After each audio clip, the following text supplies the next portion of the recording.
夏天这个马齿苋特别的多。马齿苋夏天必吃的一道野菜，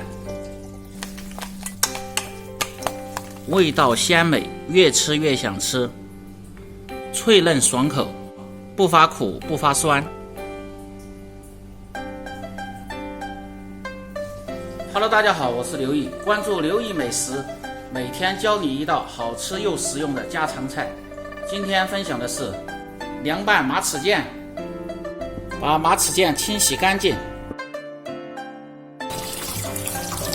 马齿苋夏天在野外生长的非常的多，掐去老梗儿，选择这种嫩的，拌着吃口感更好。再准备点调料，小米辣和蒜子。今天咱们做个最简单最家常的办法，吃着非常的不错。首先把大蒜拍破，好，剁成蒜泥。做这类似的凉拌菜了，记住一个技巧，这个蒜泥要是用刀剁，剁得越细越好，这样更出味，而且拌菜也更扒味。剁成这样就可以了，然后放入小盆中，再切点小米辣，切成圈儿。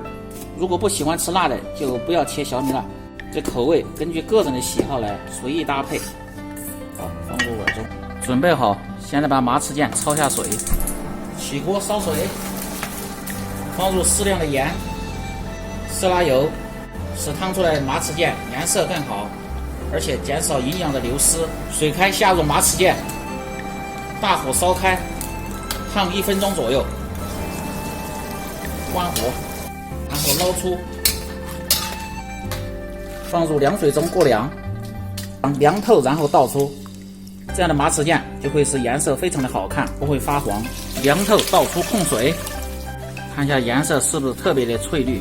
把马齿苋先控水，下面开始来调料汁儿，放入适量的盐、鸡精、味精，白糖可以稍微多一点，冬菇1品鲜酱油，少许的蒸鱼豉油、香油、花椒油、陈醋、葱油。